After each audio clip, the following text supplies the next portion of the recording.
অনেকেই মনে করেন সংঘর্ষ মানেই বিস্ফোরণ, আগুন, ধ্বংস। কিন্তু গ্যালাক্সির সংঘর্ষে সবচেয়ে ভয়ঙ্কর শব্দ হলো নীরবতা। কারণ এখানে কোনো শব্দ নেই, কোনো হঠাৎ বিস্ফোরণও নেই। সবকিছু ঘটে লক্ষ লক্ষ বছরের ধীর গতিতে। যদি আপনি গ্যালাক্সির সংঘর্ষ দেখতে পারেন, তা হতো একটি স্লো মোশন কসমিক ব্যালেট। গ্যালাক্সিগুলো কেন একে অপরের দিকে আসে? তো মহাবিশ্ব প্রসারিত হচ্ছে, কিন্তু তবুও কিছু গ্যালাক্সি কাছাকাছি আসছে কেন? এর উত্তর লুকিয়ে আছে তিনটি শক্তিতে। এক, গ্র্যাভিটি, অর্থাৎ মহাবিশ্বের অদৃশ্য শাসক। গ্যালাক্সির ভেতরে শুধু নক্ষত্র নয়, রয়েছে বিপুল পরিমাণ ডার্ক ম্যাটার।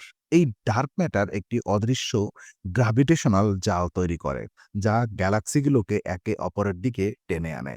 আসলে গ্যালাক্সির মোট ভরের প্রায় ৮৫% হলোই ডার্ক ম্যাটার। দুই, লোকাল গ্রুপের ফাঁদ। আমাদের মিল্কি ওয়ে, অ্যান্ড্রোমেডা, ট্রায়াঙ্গুলাম সবাই একই পরিবারে থাকে, যাকে বলা হয় লোকাল গ্রুপ। এই গ্রুপের ভেতরে গ্র্যাভিটি এত শক্তিশালী যে মহাবিশ্বের সম্প্রসারণ এখান থেকে পালাতে পারে না। ফলাফল কি হয়? ধীরে ধীরে অনিবার্য সংঘর্ষ হয়। তিন, অতীতের গতি, ভবিষ্যতের ধ্বংস। অনেক গ্যালাক্সির জন্মের সময় এক নির্দিষ্ট গতিতে ছুটছিল, কিন্তু মহাবিশ্ব কখনো ফ্রিকশনলেস নয়। সময় যত যায়, গ্যালাক্সিগুলো একে অপরের গ্র্যাভিটেশনাল প্রভাব স্লো ডাউন করে এবং বাঁক নেয়, ঠিক নদীর স্রোতের মতো। আর সংঘর্ষের সময় ভেতরে কি ঘটে আসলে? প্রথমত, টাইডাল ফোর্সেস, গ্যালাক্সির ছিঁড়ে যাওয়া। সংঘর্ষের সময় তৈরি হয় টাইডাল ফোর্স। এর ফলে নক্ষত্রের দীর্ঘ লেজ তৈরি হয়, যেটাকে আমরা বলি টাইডাল টেইলস।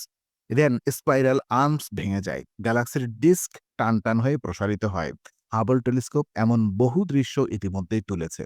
দেন স্টারবার্স, নক্ষত্রের বন্যা। গ্যাস ক্লাউড যখন সংঘর্ষ করে, তাপমাত্রা ও চাপ হঠাৎ বেড়ে যায়। ফলাফল, কয়েক মিলিয়ন বছরে জন্ম নেয় হাজার হাজার নক্ষত্র। পুরো গ্যালাক্সি হঠাৎ উজ্জ্বল হয়ে ওঠে। একে বলা হয় স্টারবার্স গ্যালাক্সি ফেজেস। এই সময় গ্যালাক্সি এত উজ্জ্বল হয় যে দূরবর্তী মহাবিশ্ব থেকেও দেখা যায়। দেন ব্ল্যাক হোল কলিশন, সবচেয়ে ভয়ঙ্কর অধ্যায়। প্রায় সব বড় গ্যালাক্সির কেন্দ্রে থাকে একটি সুপার ম্যাসিভ ব্ল্যাক হোল। যখন দুই গ্যালাক্সি মিলে যায়, প্রথমে ব্ল্যাক হোল দুটো একে অপরকে ঘিরে ঘুরতে থাকে, তারপর ধীরে ধীরে কাছে আসে। শেষে ঘটে ব্ল্যাক হোল মার্জার। এই সময় গ্র্যাভিটি ওয়েভ সৃষ্টি হয়, পুরো স্পেস টাইম কেঁপে ওঠে। লিগোয়ের মতো যন্ত্র পৃথিবী থেকেও তা শনাক্ত করতে পারে। এটা আইনস্টাইনের ভবিষ্যৎবাণীর বাস্তব প্রমাণ। পৃথিবীর ভবিষ্যৎ তাহলে কি? একটু বাস্তব কথা বলি। মিল্কি ওয়ে এবং অ্যাড্রোমেডার সংঘর্ষ হবে প্রায় ৪.৫ বিলিয়ন বছর পরে। তখন সূর্য প্রায় তার জীবনের শেষ পর্যায়ে থাকবে। পৃথিবীতে হয়তো মানুষ থাকবে না, অথবা মানুষ ছড়িয়ে পড়বে অন্য গ্রহে। তাই এই সংঘর্ষ আমাদের জন্য একটি এক্সিস্টেন্সিয়াল রিমাইন্ডার, গ্যালাকটিক কলিশন ও জীবনের দর্শন। তো এই সংঘর্ষ আমাদের শেখায় স্থিরতা এক মিথ, অর্থাৎ মহাবিশ্বে কিছুই স্থায়ী নয়, না নক্ষত্র, না গ্যালাক্সি, না আমরাও।